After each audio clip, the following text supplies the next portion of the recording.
পায়খানাগুলি কি বলেন, ছাগলের পায়খানা ট্যাবলেটের মতো না, ক্যাপসুলের মতো। কোন জায়গায় ছোট্ট ছোট্ট ছাগলের বিষ্ঠাগুলি দেখলে পরে যে দেখে সে বুঝতে পারে এখানে ছাগলেরা থাকে। গাধার পায়খানার স্তূপ দেখলে পরে মানুষ বুঝতে পারে এখানে গাধারা বাস করে। পায়ের চিহ্ন দেখলে মনে করা যায় এখানে কোনো মানুষ হেঁটে গিয়েছিল। এই ছোট ছোট জিনিস দেখলে পরে যদি ছাগল, গাধার, মানুষের অস্তিত্ব বোঝা যায়, তাহলে ওই বিরাট আকাশ, এই বিশাল জমিন, গাছপালা, তরুলতা দেখে কেন বোঝা যাবে না যে স্রষ্টা একজন আছেন? আমার ভাইয়েরা, আল্লাহ পাকের পরিচয় দিতে গিয়ে কোরআন আবার বলে, আফালাম ইয়ানজুরু ইলাস সামাই ফাওকাহুম কাইফা বানাইনাহা ওয়া যায়্যানাহা ওয়া মা লাহা মিন ফুরুজ। তারা কি কখনো নিজেদের উপরে অধিষ্ঠিত, নিজেদের উপরে অবস্থিত ওই বিশাল আকাশের দিকে কি তাকায় দেখে না? কিভাবে আকাশটা আমি বানালাম, আর কি সুন্দর করে আকাশটারে আমি সাজায় দিলাম, এটা কি তারা দেখে না? যার ভিতরে কোনো ফাঁকা নাই, এত সুন্দর করে আকাশটারে বানালাম, ওই আকাশের দিকে কি তাকায় না? আকাশ নিয়ে কি চিন্তা ভাবনা গবেষণা করে না? আমার ভাইয়েরা, বহু লোক এমন আছে ওই আকাশের দিকে তাকায়। বিজ্ঞানীদের মধ্যেও এমন আছে। কেউ কেউ বলে আকাশ বলতে কোনো জিনিস নাই, অনেক দূর, তাই নীলা নীলা দেখা যায়, আকাশ বলে কোনো জিনিস নাই। নাউজুবিল্লাহ, বহুত দূরে, সেই জন্য ওইরকম দেখা যায়, আসলে কিছু নাই। আর সত্যিকারের বড় বড় বিজ্ঞানী যারা, তারা আকাশের অস্তিত্ব সম্পর্কে চিন্তা ভাবনা করে, তাদের চিন্তা এবং গবেষণায় এই জিনিস ধরা পড়ে যে নিঃসন্দেহে আকাশ বলে কিছু আছে। মহাশূন্য যারা গবেষণা করছে, চিন্তায় তারা হয়রান হয়ে যাচ্ছে, বিস্ময় হতবাক হচ্ছে। আল্লাহ পাক বলছেন, ওয়ামা লাহা মিন ফুরুজ, এর ভেতরে কোনো ফাটল নাই। আকাশ থেকে নিয়ে জমিন পর্যন্ত এই বিশাল মহাশূন্য যারা গবেষণা করছে। আমেরিকায় এবার আমার অনেক লম্বা সফর ছিল, 11টা স্টেট সফর করলাম। তার ভিতরে হিউস্টন, যেখানে হচ্ছে মহাশূন্য গবেষণাগার এর প্রধান কেন্দ্র, হেড অফিস, অন্তত 3-4 দিন সময় হলে ভালো করে দেখা যায়। এত বড় বিশাল এরিয়া। আমার হাতে সময় ছিল 5 ঘন্টা। এই 5 ঘন্টায় যতদূর সম্ভব আমি দেখলাম। বিজ্ঞানীদের সঙ্গে যারা রিসার্চ করছে তাদের সঙ্গে আলোচনা করলাম। তারা বললেন, মহাশূন্য যতই দেখছি ততই বিস্ময়, হতবাক, বিমুখ হয়ে যাচ্ছে। এই যে পৃথিবী, এই পৃথিবীটা মহাবিশ্বের তুলনায় একটা মার্বেলের চাইতে বড় কিছু নয়। মার্বেল চেনেন তো? এই যে ছেলেরা রাস্তায় খেলাধুলা করে, এই পৃথিবীটা একটা মার্বেলের চাইতে বেশি কিছু নয়। মহাশূন্যের তুলনায়, মহাবিশ্বের তুলনায় বিশাল এই মহাশূন্যে রয়েছে গ্যালাক্সি। এক একটা গ্যালাক্সির ভিতরে, মিল্কি ওয়ের ভেতরে রয়েছে সহস্র সহস্র বিলিয়ন, মিলিয়ন, ট্রিলিয়ন তারকা। যেসব তারকা এত এত বড়, বিজ্ঞানীরা বলেছেন সূর্য তো পৃথিবীর চাইতে 13 লক্ষ গুণ বড়, কিন্তু এই রকম 1 থেকে 1.5 কোটি সূর্য খাইয়া হজম করে ফেলাতে পারে এরকম হাজারো তারকা মিল্কি ওয়ের মধ্যে আল্লাহ তৈরি করে রেখে দিয়েছে। সুবহানাল্লাহ। এই মহাশূন্যের ভেতরে আল্লাহ পাক যে কত কিছু সৃষ্টি করে রেখেছেন, মানুষ ক্রমান্বয়ে তা দেখছে এবং অবাক হয়ে যাচ্ছে। বিজ্ঞানীরা চাঁদে গিয়েছেন, সেই চাঁদের থেকে মাটি আহরণ করে নিয়ে এসেছেন। সেই মাটি যেখানে রেখেছে সেখানে লেখা আছে টাচ মুন। চাঁদের মাটি স্পর্শ করো। আমি একটু হাত দিলাম, আমার কাছে মজাই লাগলো যে মরতে বসে আমি মহাশূন্যের চাঁদের মাটিতে হাত দিয়ে দেখলাম, ভালোই লাগলো। নীল আর্মস্ট্রং যে গাড়িটা নিয়ে চাঁদের উপরে ঘুরেছিলেন, সে গাড়িটাও সেখানে সংরক্ষিত রয়েছে। মাটির ভিতর থেকে সব রকমের খনিজ পদার্থগুলি আলাদা করে চাঁদের সলিড মাটি যেটা, সেই মাটিটা তারা গ্লাস দিয়ে বড় রকমের বক্স তৈরি করে ওর মধ্যে চাঁদের এনভায়রনমেন্ট, চাঁদের পরিবেশ তৈরি করে ওর ভিতরে টমেটো গাছ, ভুট্টা গাছ, ধানের গাছ লাগিয়েছে। আমি দেখে এসেছি গাছগুলির চারা এত বড় হয়েছে। ওরা এক্সপেরিমেন্ট করছে যে চাঁদের মধ্যে টমেটো চাষ করা যায় নাকি। আসলে এটা তো সম্ভব, তবে চাঁদে যে মাটি আছে বিজ্ঞানীরা তা প্রমাণ করছেন। আর বিজ্ঞানীরা যত বেশি মহাশূন্য নিয়ে চিন্তা ভাবনা করছে, ততই আকৃষ্ট হয়ে পড়ছে যে নিঃসন্দেহে কেউ আছেন, নইলে এই শৃঙ্খলাপূর্ণ অবস্থা চলতে পারে না।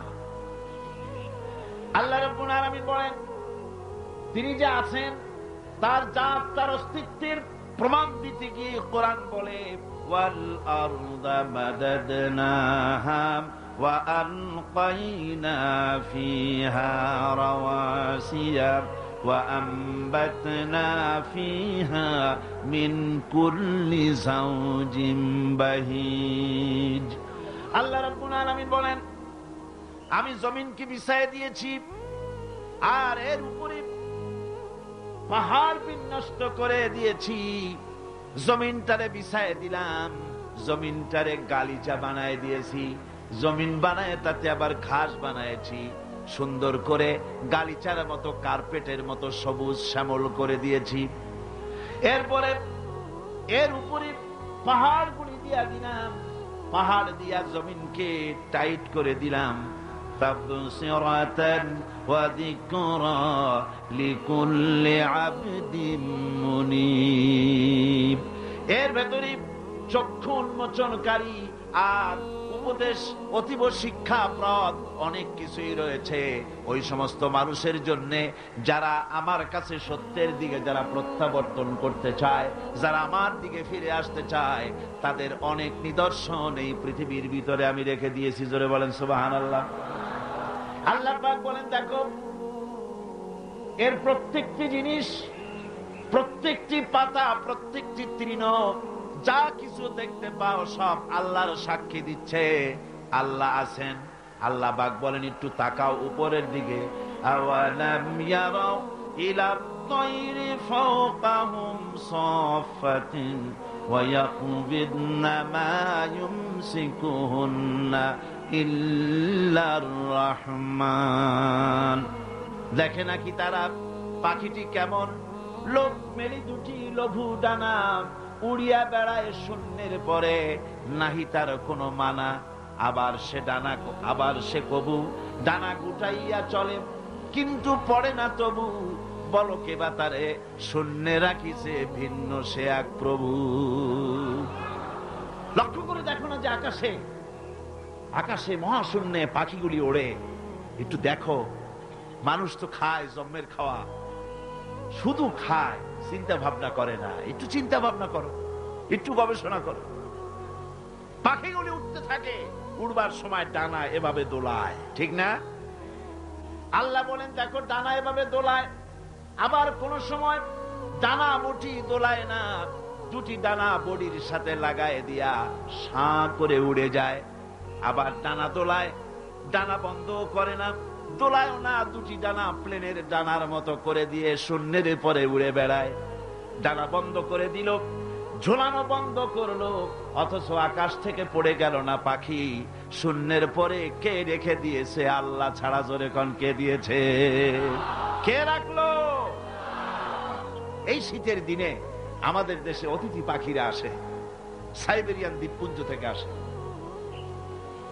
একটু মাথা খাটা, কপাল ভালো হয়ে যাবে, কিসমত খুলে যাবে। কোথায়? সাইবেরিয়া। সাইবেরিয়া দ্বীপপুঞ্জ থেকে, সেইখান থেকে যখন এই শীতের মৌসুমে আমাদের দেশে বরফ পড়বে, প্রচন্ড ঠান্ডা আসবে। টেলিভিশন এবং রেডিওতে পাখিদেরকে কেউ শোনায় না, ওরা বুঝতে পারে ঠান্ডা আসতেছে। ওই ঠান্ডা আসার পূর্বক্ষণে ঝাঁকে ঝাঁকে লাখে লাখে কোটি কোটি পাখি একসঙ্গে ওড়া আরম্ভ করে দেয়। জাহাজগুলি চলে সমুদ্রের ভিতরে। নাবিকদের সঙ্গে আলোচনা করবেন, মেরিন বায়োলজি যারা পড়েছে তাদের সঙ্গে আলোচনা করবেন। সমুদ্রের ভিতরে দিনের বেলায় তারা সূর্য দেখে পথ চালায়, দিক নির্ণয় করে। রাতের আধারে সমুদ্রের ভিতরে নাবিক যেন হারায় না যায়, সেজন্য আল্লাহ পাক বলেন আকাশে তারকা খচিত করে রেখেছি, তারকা দেখে দেখে নাবিকেরা পথ চালায়। পথে কোনো বিপদ আছে নাকি, চুম্বকের পাহাড় আছে নাকি, সাইক্লোন এরিয়ার ভিতরে পড়ে যায় নাকি, সেজন্য রয়েছে রাডার। এগুলি দেখে দেখে পথ নির্ণয় করে। এবার আপনারা আমাকে জবাব দেন, হাজার হাজার মাইল দূর থেকে পাখিরা পাড়ি দিয়া বাংলাদেশে আসে, সিলেটে আসে, দিনাজপুরে আসে। এই যে দূর দূরান্ত থেকে হাজার হাজার মাইল দূর থেকে পাখিরা এলো, তার নেভিগেশন কে করে দিল? রাডার কে করে দিল? কে তার পথের দিশা দিল? এ পথে গেলে বাংলাদেশ পাবি। সুবহানাল্লাহ, জোরে বলেন সুবহানাল্লাহ। কে তিনি? আমার আল্লাহ। জোরে বলেন আল্লাহ। সুবহানাল্লাহ। আল্লাহ, তোমার জন্য মহব্বত করতে পারি তৌফিক দাও, তোমার জন্য যেন বাঁচতে পারি তৌফিক দাও, তোমার নামের উপরে যেন মরতে পারি তৌফিক দাও, জান্নাতে তোমার যেন দেখতে পারি তৌফিক দাও। এসব অসংখ্য নিদর্শন দেখে যারা বুদ্ধিমান, যারা জ্ঞানবান, যাদের মাথার ভিতরে কিছু আছে, তারা বোঝে নিঃসন্দেহে একজন আছেন, তিনি আর কেউ না, তার নাম হচ্ছে আল্লাহ রব্বুল আলামিন। এবার আল্লাহ পাক বলেন তাকাও, আমার সৃষ্টি ভালো করে দেখো। আল্লাযী খালাকা সাবআ সামাওয়াতিন তিবাকা মা তারা ফি খালকির রাহমানি মিন তাফাউত ফারজি'ল বাসারা হাল তারা মিন ফুতুর। ক্ষমাশীল তিনি, সত্য আকাশ রচিলেন থরে থরে, কোন ত্রুটি হেরিবে না তার পূর্ণ সৃজন পরে। আল্লাহ পাকের ওই আকাশের দিকে তাকাও, জমিনের দিকে তাকাও। আল্লাহ বলেন বারবার দেখো, বারবার তাকাও, দেখো আমার সৃষ্টির ভিতরে কোনো ভুল আছে নাকি, আমার সৃষ্টির ভিতরে কোনো খুঁত আছে নাকি, কোন রং আছে নাকি, কোন অসুবিধা আছে নাকি, ভালোভাবে তাকাও, আবারও তাকাও। সুম্মা রজি'ল বাসারা কাররাতাইনি ইয়ানকালিব ইলাইকাল বাসারু খাসিআন ওয়া হুয়া হাসির। আল্লাহ পাক বলেন দেখতে দেখতে তোমার চক্ষু ফিরে আসবে তোমার কাছে। চাহো তুমি তার সৃষ্টি পানে, দেখো কিছু ভুল চুক, ফিরাও তোমার নয়ন খানি, ফিরাও তোমার মুখ। অক্ষমহীন দৃষ্টি তোমার সৃষ্টিতে পাবে ফাঁকি, ফিরাও তোমার নয়ন খানি, ফিরাও কাঙ্গালাখি। তাকাতে তাকাতে চোখ আজিজ হয়ে, দুর্বল হয়ে তোমার দিকেই ফিরে আসবে। আমার সৃষ্টির ভিতরে কোনো ভুল দেখতে পাবে না। সুবহানাল্লাহ কর, সুবহানাল্লাহ কইতে ইচ্ছা করে না মিয়া ভাইরা আমার। আল্লাহ পাক বলেন এইভাবে করে আমি আকাশকে থরে থরে সাজায় দিলাম, জমিনটাকে সুন্দর করে দিলাম, আর এই জমিনে ফসলের ব্যবস্থা করে দিলাম। ফল হলো, কি সুন্দর সুন্দর করে ফল আমি দান করলাম। আল্লাহ পাক বলেন ওয়ায়াতুল লাহুমুল আরদুল মাইতাতু আহইয়াইনাহা ওয়া আখরাজনা মিনহা হাব্বান ফামিনহু ইয়াকুলুন। আমার নিদর্শনের ভিতরে এগুলিও নিদর্শন। মৃত্যু জমিনকে আমি জিন্দা করে দেই, আর তার ভিতর থেকে তোমার রিজেক উৎপন্ন করি। এর মধ্যে কি কি বানালাম? ওয়াজআলনা ফিহা জান্নাতিম মিন নাখিলিন ওয়া আ'নাবিন ওয়া ফাজ্জারনা ফিহা মিনাল উয়ুন। সুন্দর করে এই জমিনের উপরে মরা জমিনকে জিন্দা করে তাতে খেজুর বাগান লাগালাম, খেজুর দিলাম, আঙ্গুর দিলাম, বেদানা দিলাম, কত রকমের ফল ফলারি আমি সুন্দর করে দিলাম। জমিন থেকে ঝর্ণা ধারা পানি আমি উচ্ছারিত করে দিলাম। লিয়াকুলু মিন সামারিহি ওয়া মা আমিলাতুহু আইদিহিম আফালা ইয়াশকুরুন। এই সমস্ত ফল তোমরা খাও। এবার বলো, এর কোন একটি ফল কি তোমার নিজের হাতের বানানো নাকি? তুমি বানাইছো? এই যে বেদানা, আঙ্গুর, আপেল যা কিছু খাও, কার বানানো? আফালা তাশকুরুন। এগুলো খাও, শুকর আদায় করো না। এগুলা খায় বান্দা ছাগলের মতো চাবায়, শুকর আদায় করে না। বাম হাত দিয়ে খায়, তাও ডান হাত দিয়েও খায় না। আল্লাহর নাম নিয়ে খায় না, বাম হাত দিয়ে খাওয়া এটা নাকি একটা কি স্টাইল, সোজা কথা। আর হুজুর বলেছেন বাম হাতে খায় শয়তানে। বাম হাতে কে খায়? চিল্লা এখন, বাম হাতে কে খায়? শয়তান। বাম হাতে আল্লাহর বানানো জিনিসগুলো খায়। সিগারেট গুলা দেখছি দাঁড়ায় দাঁড়ায়, বা যখন গাড়িতে চলি দেখি নজরে পড়ে, সিগারেটটা ধরাইয়া মুখে ধরে টান দিয়া তারপর উপরের দিকে ফু ছাড়িয়া দিয়ে তাকায় থাকে, ফু গেল কদ্দুর। আরে কপাল পোড়া মুসলমান।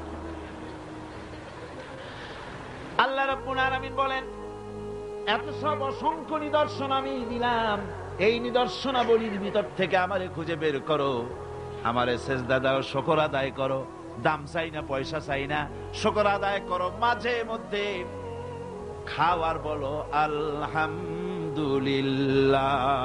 পড়েন সবাই, আলহামদুলিল্লাহি রাব্বিল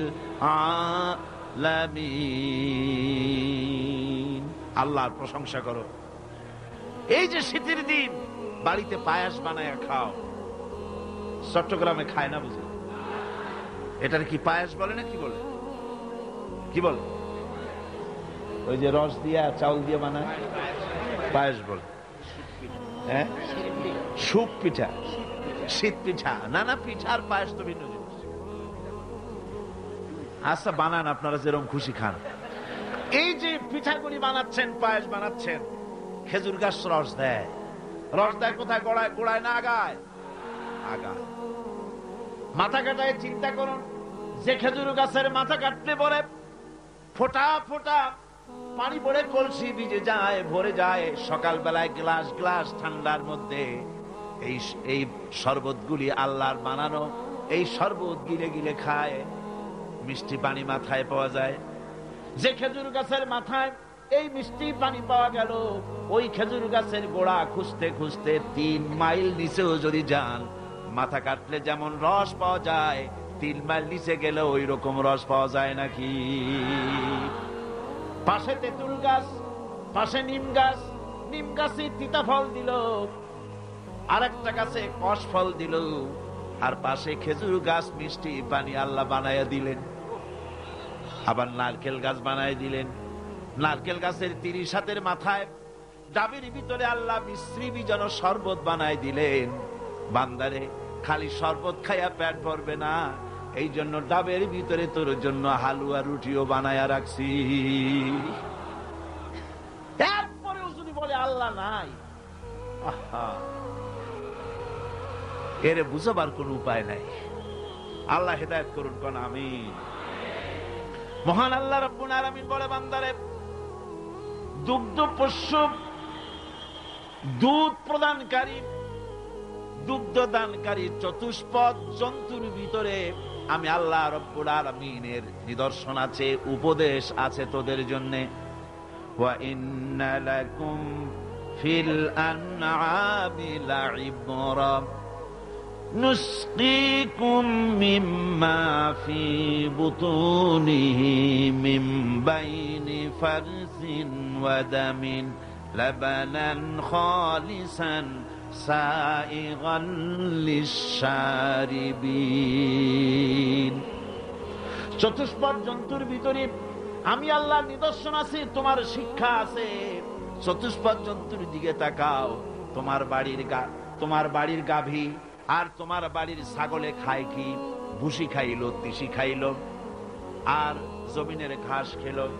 এগুলি খাওয়ার পর শরীরের ভিতরে এই খাদ্য দিয়ে রক্ত হয়, পায়খানা হয়, পেশাব হয়, আর পাশাপাশি রাস্তা দিয়া এমন সুন্দর শুভ্র স্বচ্ছ এবং পানকারীদের জন্য সুস্বাদু দুধ, পেশাব পায়খানা যেখান থেকে, তার পাশে থেকে আমি তোমার জন্য সুস্বাদু দুধ বের করে দেই। এগুলো দেখো কি বোঝো না যে নিশ্চয়ই কেউ একজন আছে?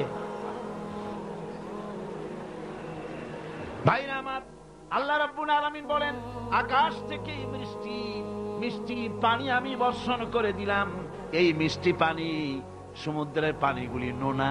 এই নোনা পানিগুলি লক্ষ্য করেন, মাথা খাটান, তামাম দেশের সমস্ত আবর্জনাগুলি সব সমুদ্রে চলে গেল। আবর্জনাগুলি আল্লাহ নষ্ট করে দিলেন, পানিকে স্বচ্ছ করে দিলেন। নোনা পানি আকাশে উঠে গেল বাষ্পের আকারে, সেখান থেকে বৃষ্টি হলো। নোনা বর্ষিত হলো না মিষ্টি হলো? কন জোরে কন, কি হলো? আল্লাহ পাক বলেন, শোনো, লাউ নাশাউ জাআলনাহু উজাজান ফালাউলা তাশকুরুন। আমি ইচ্ছে করলে এই পানিকে নোনা অবস্থায় নাজিল করে দিতে পারতাম, জমিনের ফসল নষ্ট হয়ে যেত। আমি নোনা পানিকে মিষ্টি করে বর্ষণ করলাম। এই পানি পান করে কেন আমার শুকর আদায় করো না? এই পানি পান করো আর আমার শুকর করো। পড়ো, আলহামদুলিল্লাহি রাব্বিল আলামিন।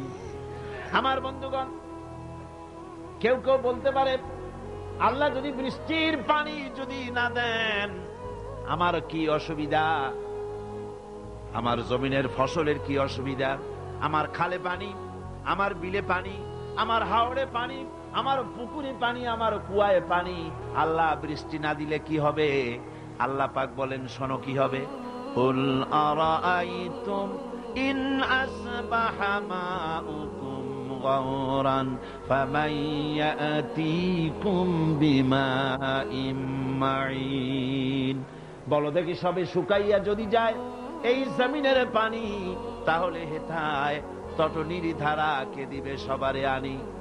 কুয়ার পানি, নদীর পানি, কর্ণফুলীর পানি, ব্রহ্মপুত্রের পানি, পদ্মার পানি, মেঘনার পানি, যমুনার পানি, হাওড়ের পানি, পুকুরের পানি সব যদি আমি আল্লাহ শুকায় দেই, তাহলে তোমার মরা গাঙ্গে পানির জোয়ার আবার কে এনে দিতে পারে? আছে কেউ? কেউ পারে না। সুতরাং এগুলি আমি দেই, আমার শুকরিয়া আদায় করো। তোমার জমিনের ফসল ভালোবার জন্য আমি পানির ব্যবস্থা করেছি। আল্লাহুল্লাযী আরসালার রিয়াহা ফাতুসিরু সাহাবা ফাসুকনাহু ইলা বালাদিন মাইয়িতিন ফাআহইয়ানাহু বা'দা মাউতিহা কাযালিকান নুশুর। পানিগুলিকে বাষ্পীয় আকারে উত্তীর্ণ মেঘমালায় পরিণত করি, আর বাতাসে হুকুম করি, রে বাতাস এই মেঘকে টেনে নিয়ে যা অমুক এলাকার আকাশের উপরে নিয়ে যা, সাতকানিয়ায় নিয়ে যা, কক্সবাজারে নিয়ে যা। সাতকানিয়া কক্সবাজার কিন্তু কোরআন শরীফে নাই।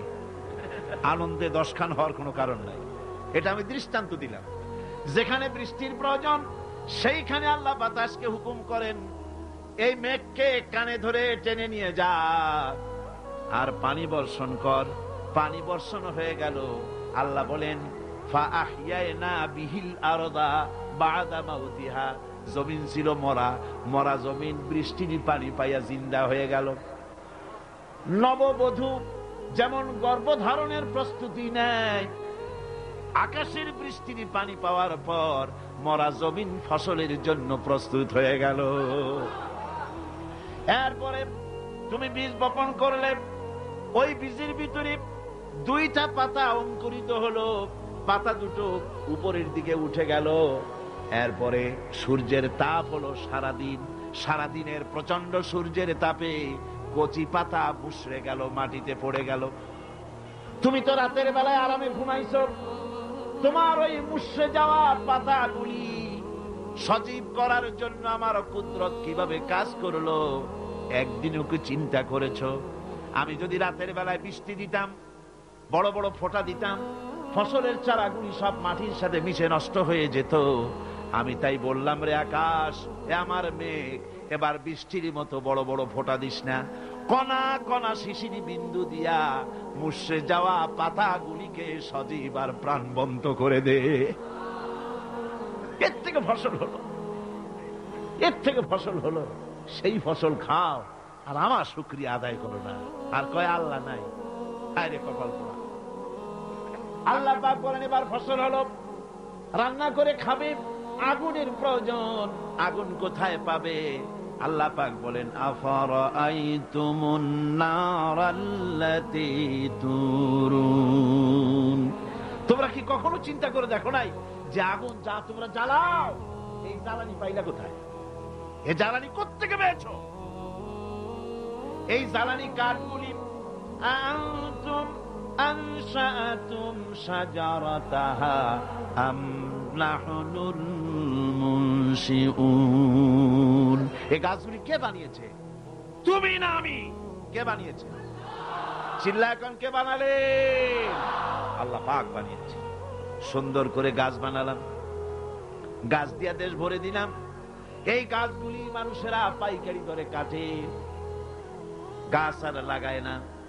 গাছগুলি আল্লাহ পাকের নবী বলেছেন বিনা প্রয়োজনে গাছের পাতাটিও ছিঁড়ো না, কাজে লাগলে তো কাটতেও পারবা, কিন্তু বিনা প্রয়োজনে পাতাটাও ছিঁড়বা না, কারণ গাছের সব পাতাগুলি আল্লাহ রাব্বুল আলামিনের জিকির করে।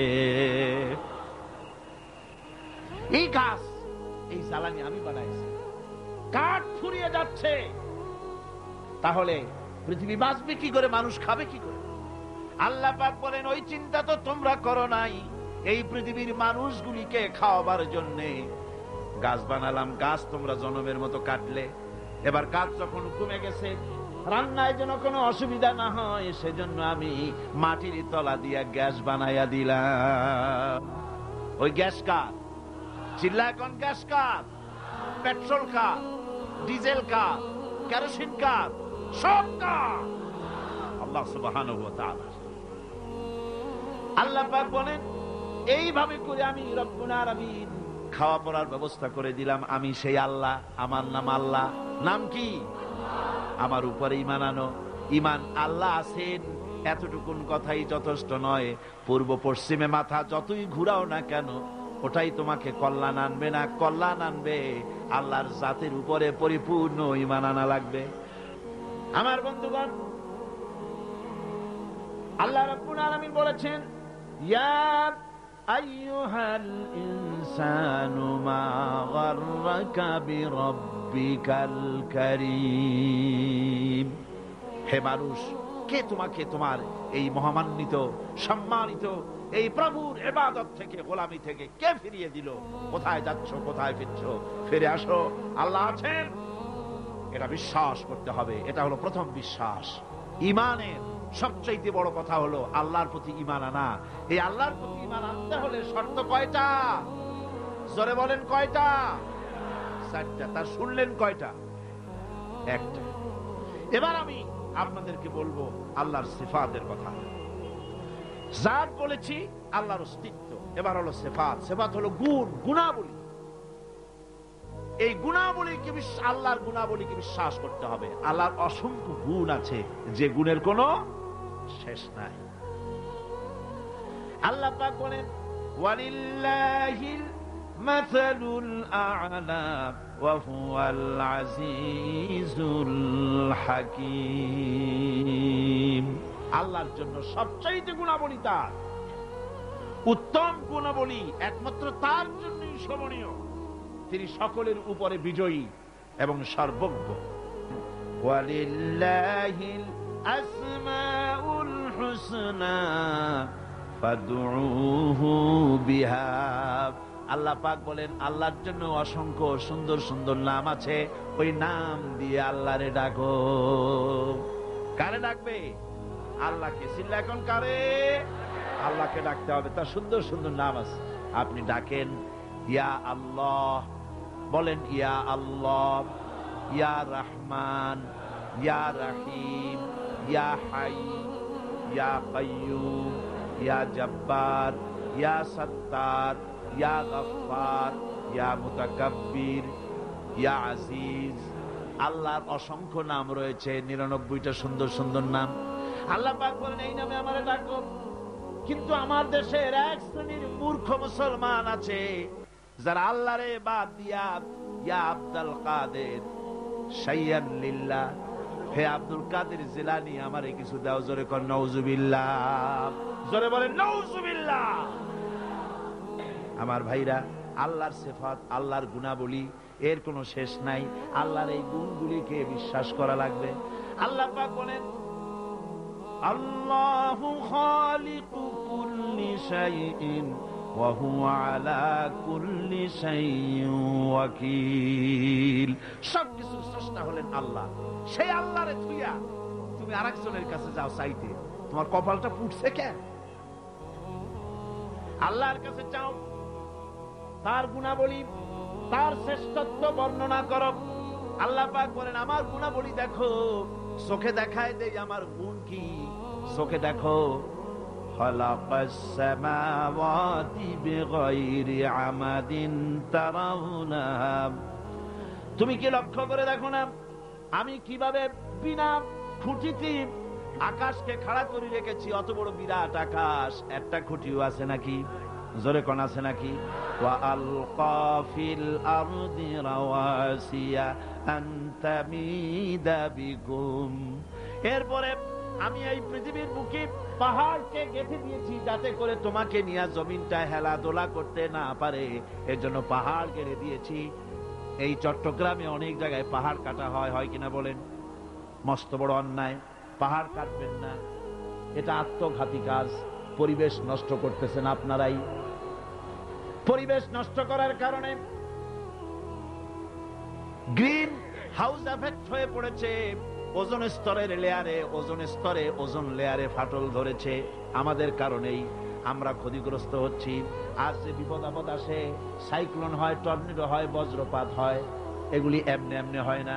আল্লাহ পাক বলেছেন ওয়ামা আসাবাকুম মিন মুসিবাতিন ফাবিমা কাসাবাত আইদিকুম ওয়া ইয়াফু আন কাসীর। তোমার উপরে যত বিপদ আছে সব তোমার হাতের কামাই করার, আমি অনেকগুলি তো মাফ করে দিয়ে থাকি। সব হাতের কামাই করা। আল্লাহ পায় পাহাড়গুলো সাজায় দিলাম, জমিনকে সুন্দর করে দিলাম। এই যে আমি সব করলাম, গাছ দিলাম, বাড়ি দিলাম, জমি দিলাম, গরু দিলাম, বাছুর দিলাম, বউ দিলাম, বাচ্চা দিলাম, সবকে দিল। সবকে সৃষ্টি করেছেন।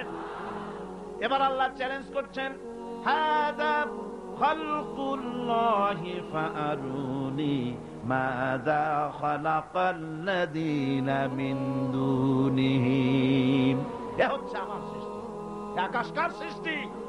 এ জমিন কার সৃষ্টি? এই দিকের লোকেরা কথা কয় না। আপনাদের হয়েছে নাকি? আকাশ কার সৃষ্টি? এ জমিন কার সৃষ্টি? এ মানুষ কার সৃষ্টি? পাহাড় কার? গাছ কার? গবাদি পশু কার? সমুদ্র কার? চন্দ্র কার? সূর্য কার? এবার দেখাও আল্লাহ ছাড়া তোমার কে কোন জিনিসটা বানাইছে? ফারুনি, দেখাও আমাকে, আমি আল্লাহ ছাড়া কি বানাইছে তোমার? সব আমি বানিয়েছি। আল্লাহ রাব্বুল আলামিন বলেন তোমরা বড় ধোঁকার ভিতরে পড়ে আছো। সমস্ত সৃষ্টি আমি করেছি, আমি সৃষ্টি করে তোমার কল্যাণের জন্য সব ছড়ায় দিয়েছি। এমনকি আমি আকাশ থেকে জমিন থেকে খাদ্য দিয়ে তোমাদেরকে বাঁচাইছি। সমস্ত ক্ষমতা আমার। পশু পাখিকে খাবার দেই। এই পৃথিবীতে যত কিছু আছে সবকিছুর খাবার আমি পৌঁছাই। আর এভাবে করে প্রাণী সমূহ কি প্রতিপালন এবং খাদ্যের ব্যবস্থা আমি আল্লাহ রাব্বুল আলামিন করে দেই। এখন বলো